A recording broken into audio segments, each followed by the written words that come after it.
Well, good morning, everyone. Good morning. What a beautiful time of the year. We think about the faithfulness of God. He never leaves us. He does not forsake us, even when things are not going well. It's a time of the year when my mind goes back to God's plan for us.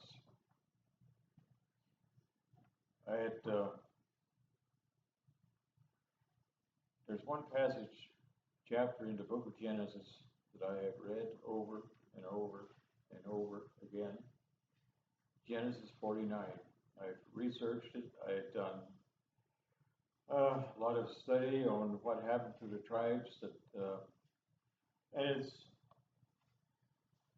when I think of when Jacob told his sons, he said, I'm going to die, and come gather yourselves together. I'm going to tell you what will befall you in the last times. And some were a great blessing, some were not. But I want to think this morning of, as by way of introduction to our lesson this morning. And by the way, my main text will be from Zechariah 9 and also from Matthew 21. Since this is Palm Sunday, they call it the Triumphal entry. Why, I don't know. It didn't seem very triumphant when he rode into Jerusalem in his final presentation to his own people, and they rejected him. But they should have known from the Old Testament that this is their Messiah.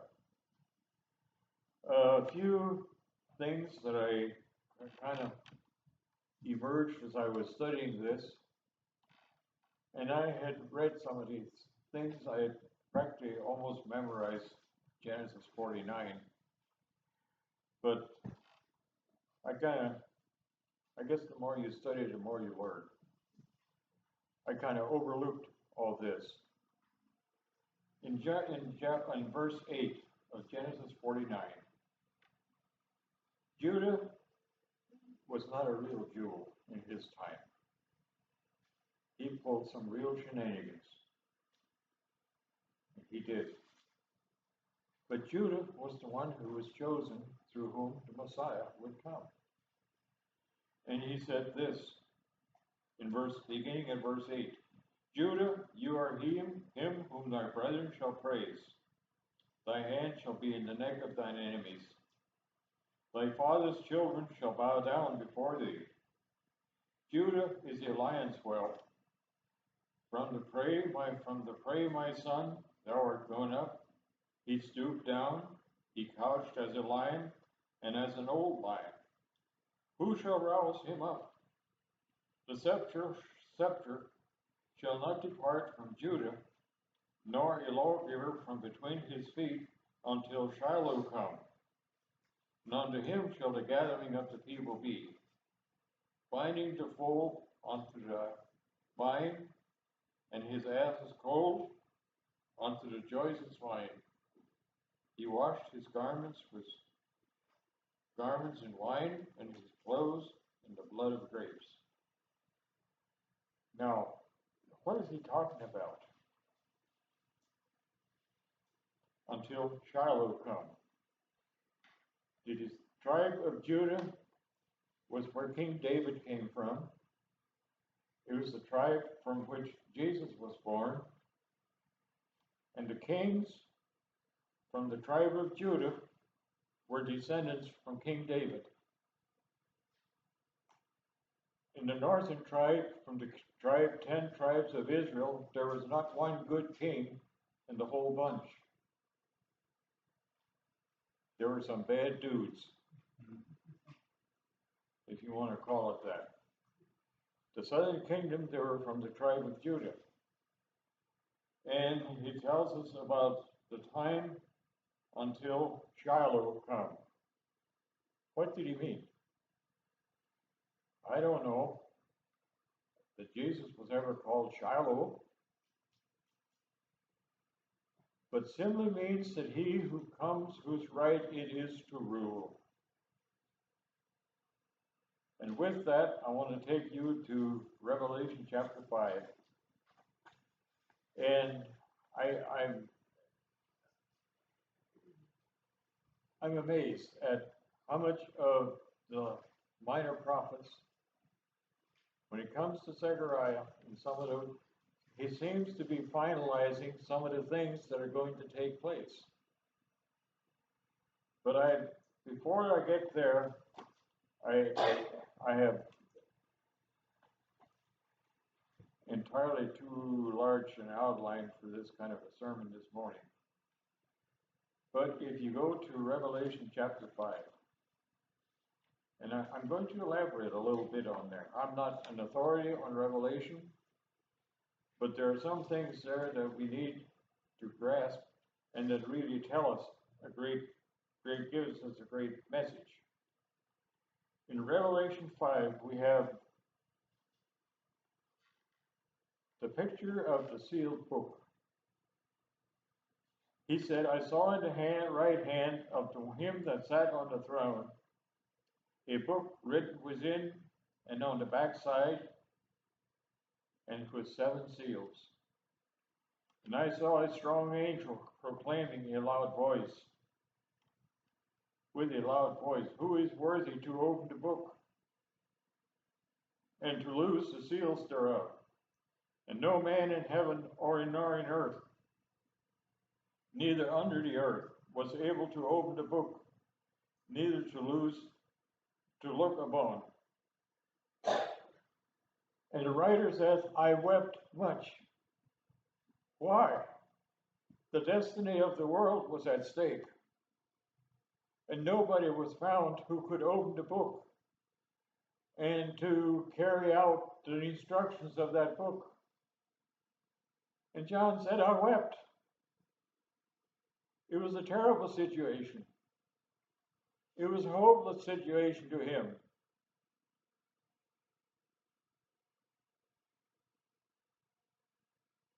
And one of the elders saith unto me, weep not, behold, now here we go, the Lion of the tribe of Judah has prevailed to open the book and to loose the 7 seals thereof.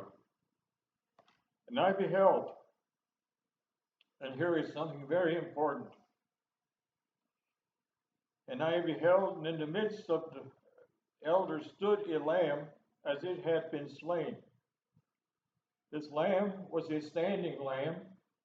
It had the marks of death, as though it had been slain, and yet it was standing. It having 7 horns, in other words, it was a strong lamb, which are the 7 spirits of God sent forth into the earth. Now, if you want to know more about the 7 spirits of God, you go back to Isaiah chapter 11, and there you will read all about it. And he came and took the book out of the right hand.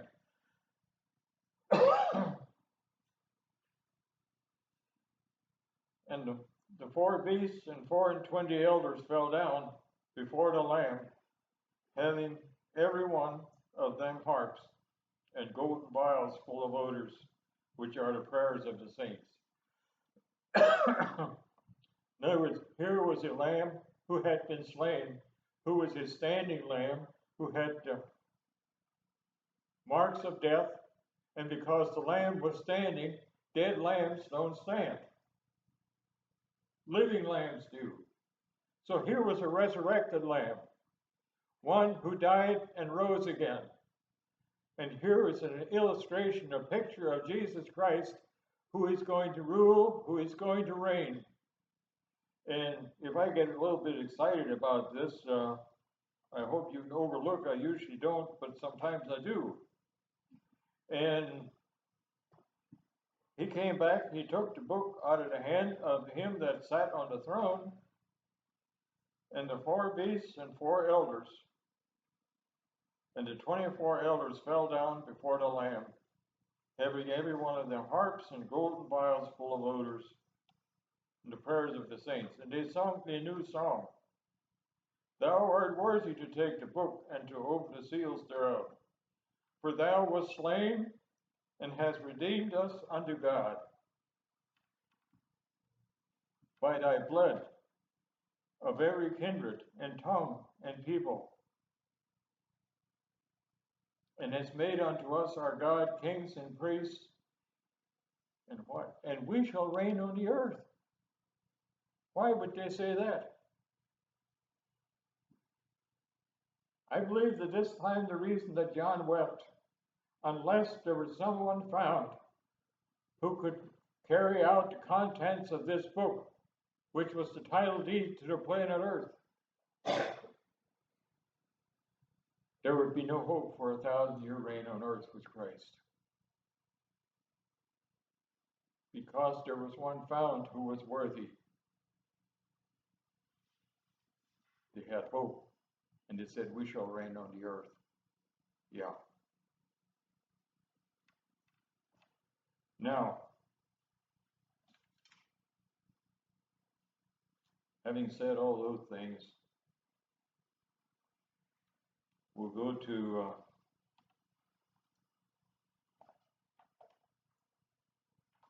if I can find my little notes here, my scribbles. Here they are. This is my outline for this morning.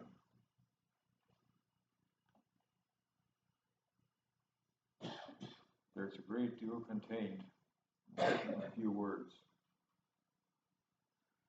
In Zechariah chapter 9, I think I'm going to go through that now, and then we'll keep going. In Zechariah chapter 9,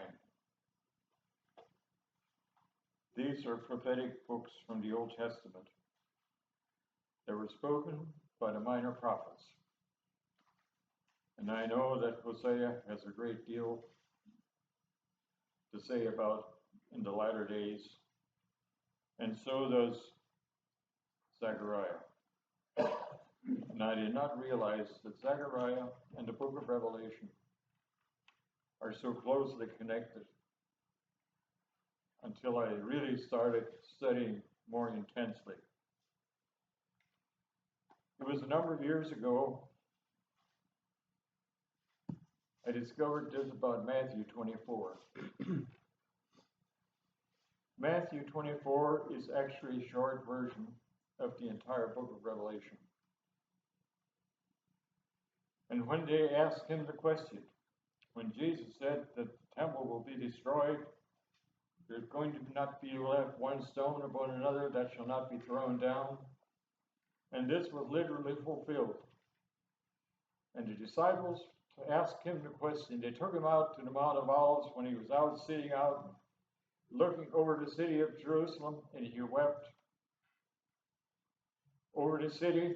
He said, how often I would have gathered you together as a hen gathers her chicks, but you wouldn't. You refused. And with that, came to my mind when I was sitting here. We were talking about how his love expressed to each other. I'm just going to share this little story. If my emotions don't get the best of me. I heard of a mother whose daughter was in school, and his daughter's best friend's mother passed away. The little girl came home from school. She told her mother, my friend was in school today. The first time back since her mother died.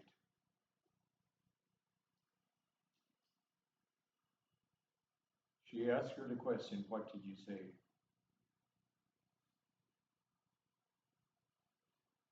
She said, I didn't say anything.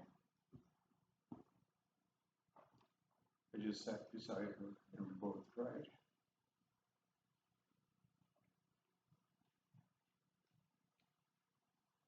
That is what Jesus was doing. He didn't hate these people. He loved them to the point where he sat in their place. He beheld the city and he wept. How often I would have done it, but you refused. You refused. So let's look at Zechariah 9, what he prophesies here. Zechariah chapter 9.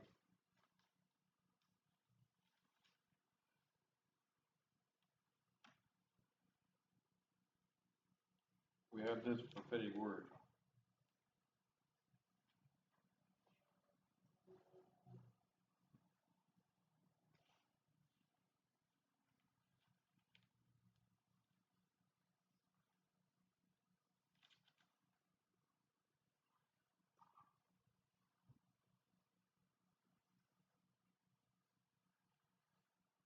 Sorry, I'll get over it.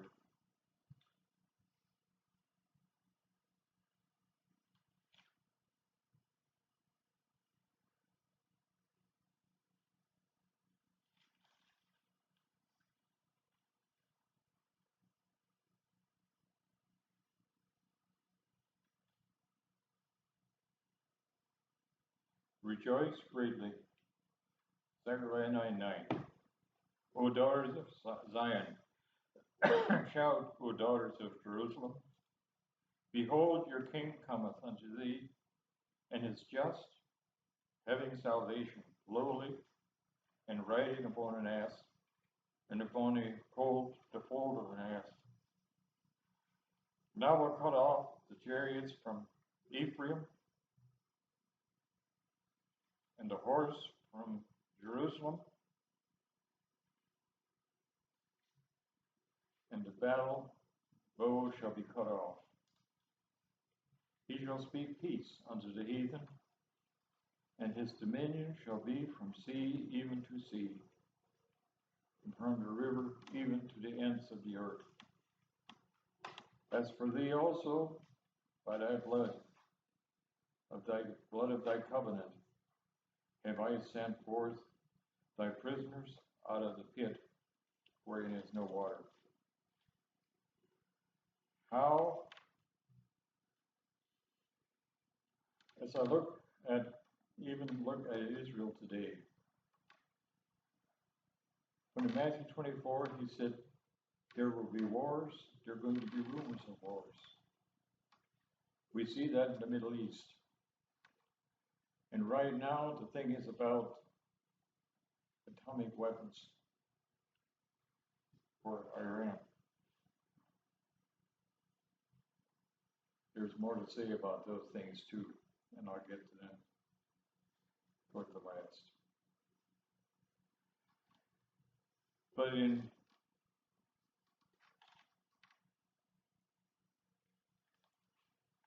believe it's in chapter 4 of Zechariah,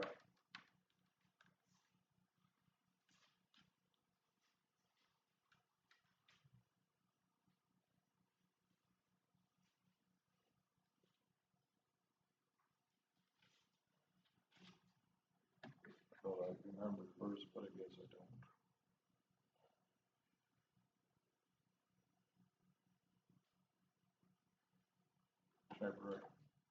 Zechariah 4:6.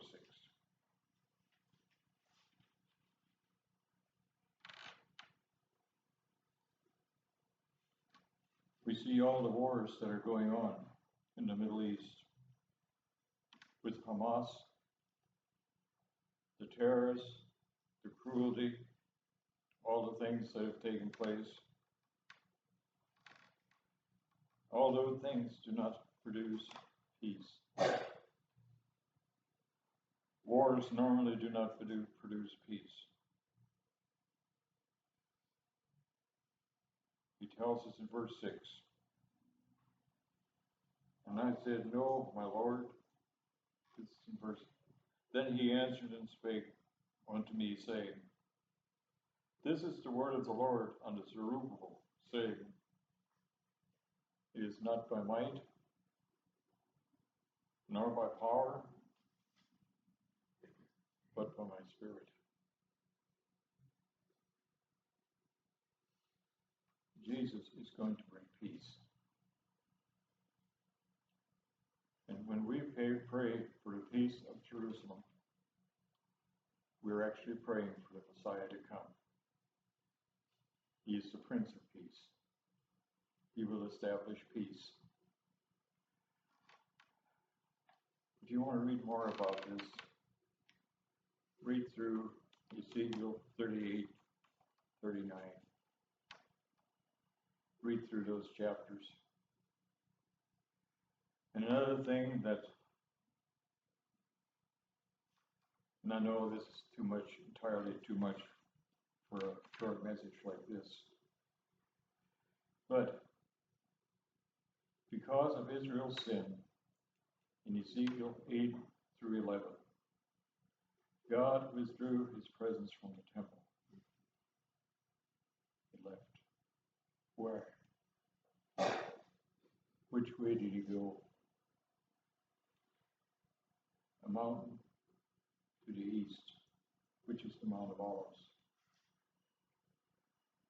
When Jesus came riding into Jerusalem on a donkey on Palm Sunday, where did he come from?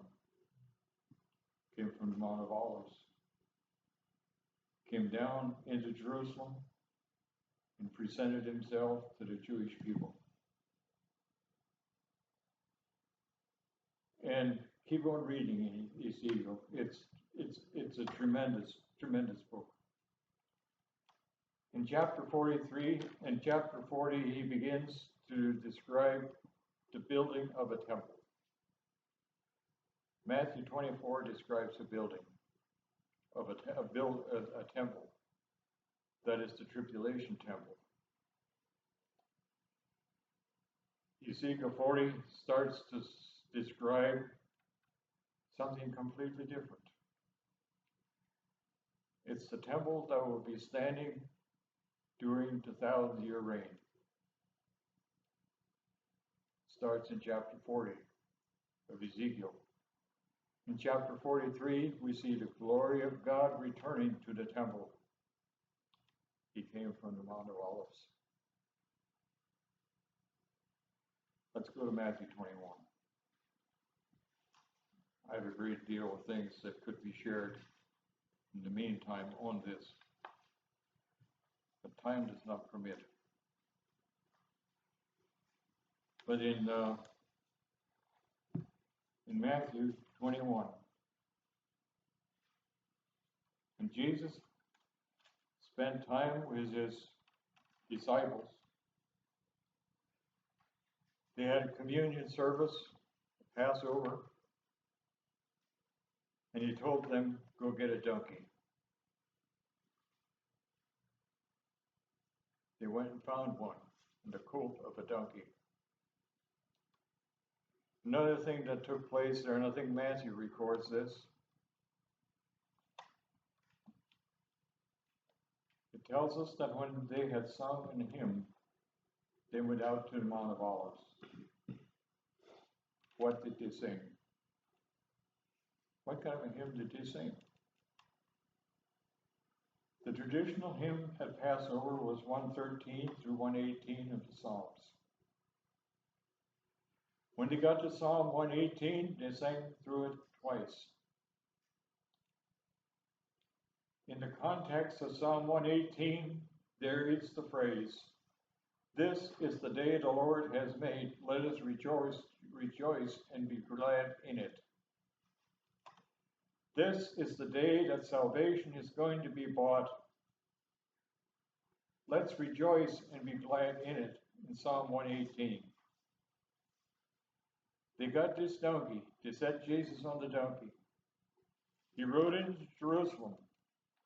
And as he rode into Jerusalem, people were shouting, save now, save now. They were not talking about salvation. That was the farthest thing from their mind.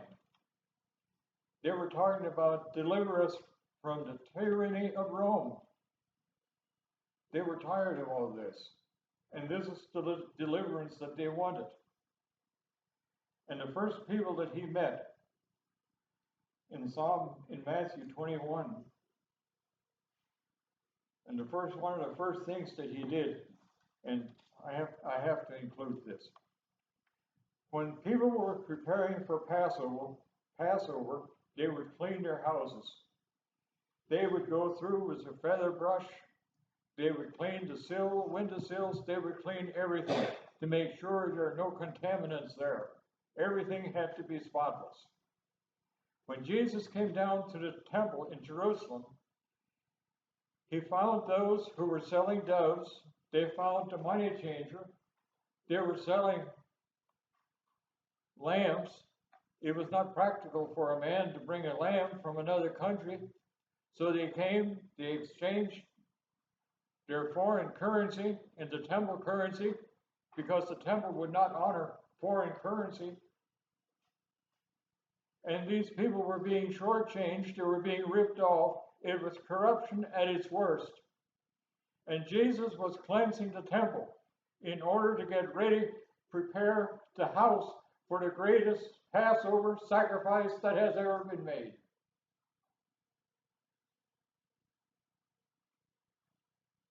That you've made my house a den of thieves. And he drove them out. There's some I've heard people say that Jesus was very angry. I don't think so. He was doing his Father's will. He was doing the Father's will. And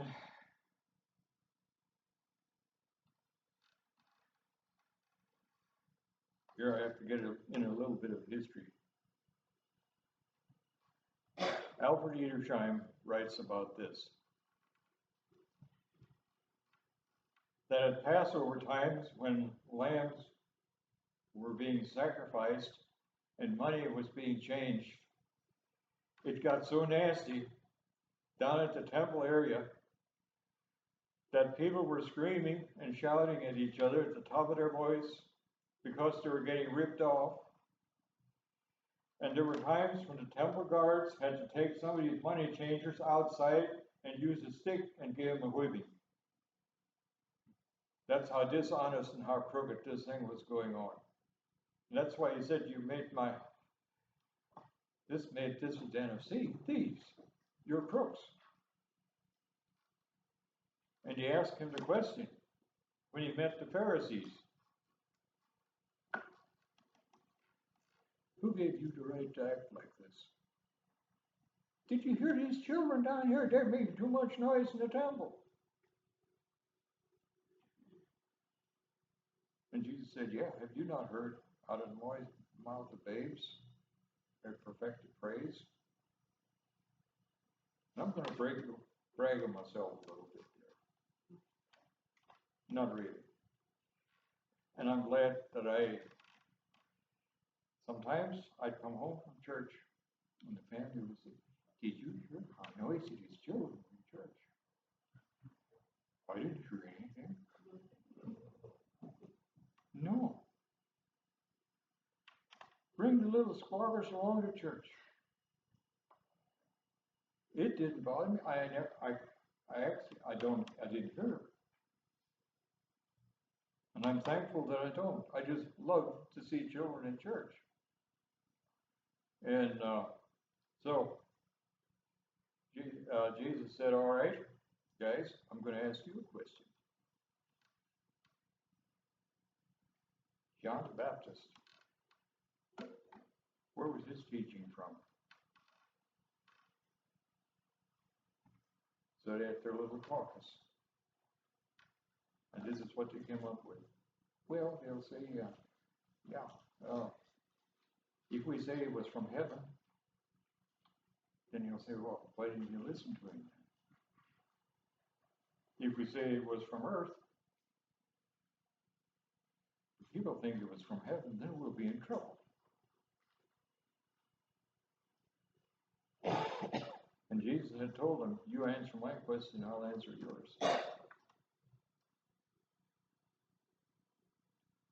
And then they say, well, we couldn't tell. So neither do I tell you. I was going to go through most of these. Time does not permit. Read through them. Matthew 21. And he gave them a parable. He said, about going to work in a vineyard. And he asked the one person, he said, yeah, I'll go. But he didn't go.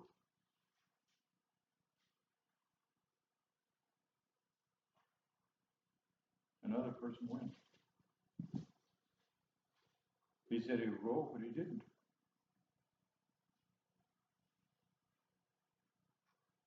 Maybe we should get that, read that to make sure we get everything right. Chapter 21.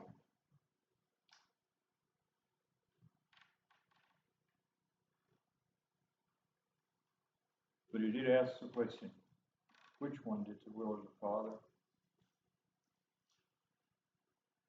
The one who came back and repented and went. Not the one that said, I'll go, if he didn't. And they perceived that he was speaking about them.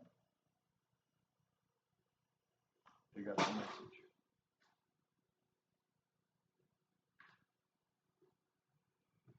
Oh, the clock tells me it's time to shut it.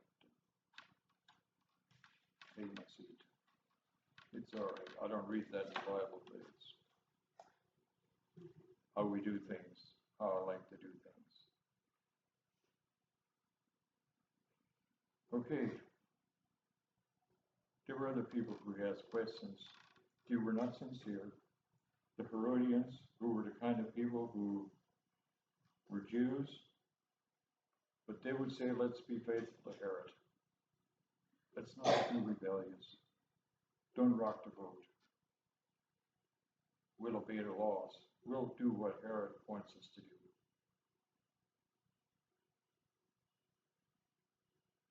And so they asked the question, hey, is it all right to pay tribute to Caesar?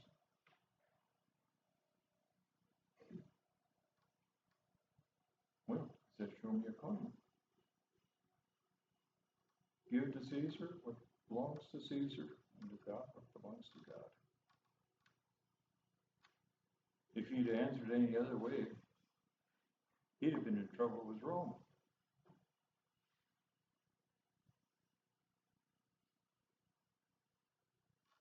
This is how you treated the Son of God. And at the end, he said, if you would have known, and I like the way Luke put it.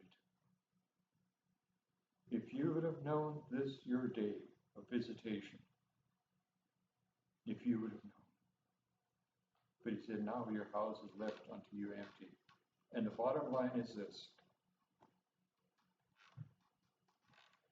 God withdrew from the temple because of Israel's sin.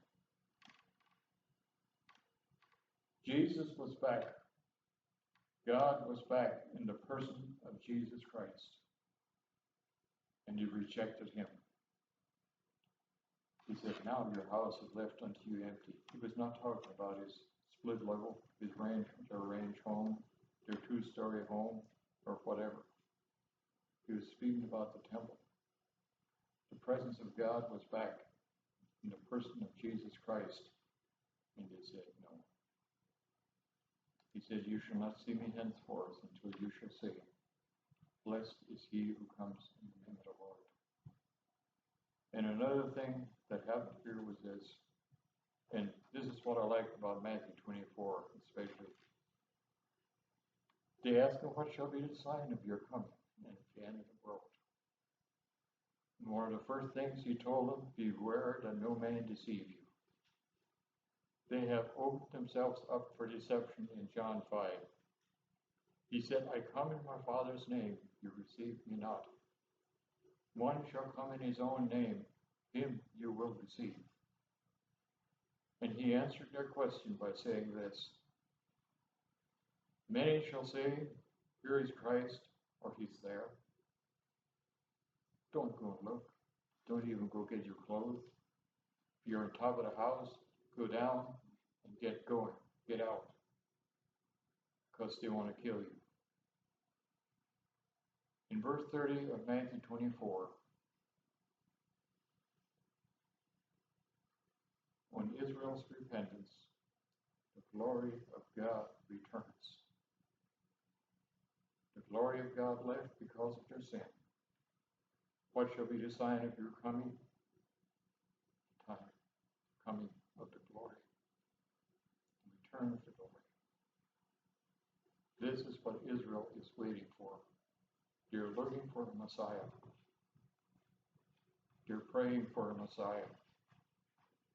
And they're saying, well, Elijah must first come. I'll have more on that later. Thank you.